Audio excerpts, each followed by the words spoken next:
Welcome back to Capitol Review. I'm Mark Hall. The House passed a war powers resolution despite strong opposition from Republican leadership, and some say the move weakens the president's leverage in negotiations with Iran. Joining us now is Maryland Congressman Glenn Ivey. He represents Maryland's 4th Congressional District. Congressman, welcome back to Capitol Review. Thanks for having me. You know we're always glad to have you. Let's get right to it. Your reaction to the vote. Long time coming, and I think overdue, frankly. I think this was the 4th time it had come up. Each time the speaker had tried to block it, so we used this tactic called the discharge petition, which allows us to take it directly to the floor, us being the Democrats, if you get some Republican support, and we did. So I think even Republicans are starting to recognize that this war's dragged on too long. They're hearing from their voters who are, angry about high gas prices and the fact that we seem to be in a stalemate over there. And the Strait of Hormuz is still locked down. So I think, they said something about tying the president's hand on these negotiations, but frankly, he's handled it so badly. I think he can use help from any place he can get it, including Congress. So hopefully he'll see this and respond to it and start moving in a more aggressive way to wrap this up. But I think that remains to be seen. Congressman, some have called this symbolic, but does it actually have any teeth to it?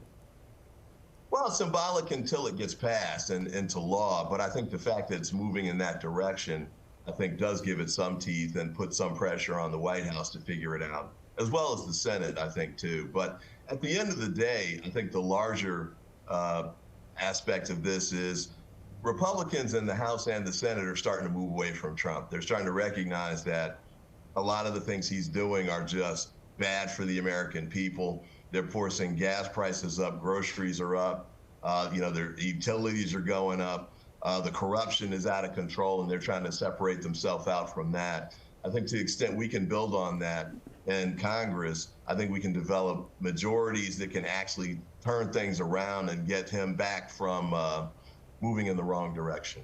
Is it easier for Republicans to push back against the president because of his popularity? Well, I think it's hard for many Republicans because he's still very popular in the MAGA base. But for a lot of those Republicans, to your point, who are in districts where the district's purple, they've got a lot of independent voters in their district. We're certainly picking those up. They're moving away from the president in a very significant and quick way. And I think Republicans are starting to see that in the polling. And I think it's scaring them because they're realizing the Democrats could take the House and the Senate back. We can take the House back, even though they're trying to play games with these redistricting lines. But I think it's going to happen, even if he changes course at this point, because he's dug such a deep hole. And I think the American people realize he needs help. He's not a guy who can. He's not self-aware. He's not recognizing that he's making mistakes. He needs somebody external to do that for him, and I think that's us in Congress. Congressman, quickly, you and Congressman Jim Clyburn are hosting a virtual leaders faith briefing, a virtual briefing with faith leaders understanding the Johnson Amendment. What's that about? Johnson Amendment essentially kind of draws a line as to what pastors and the faith community can say while maintaining their tax-exempt status, by not getting overly political. So there's a line they have to make sure they understand where it is and not cross it. This is an effort to help them figure out exactly where that is. And at the same time, I've always been a very strong proponent of working with the faith community because it's real backbone in our communities across the country. They do great work. We've got a lot of challenges that we're facing right now. A lot has happened with respect to what Trump has done that's had negative consequences in many communities across the country.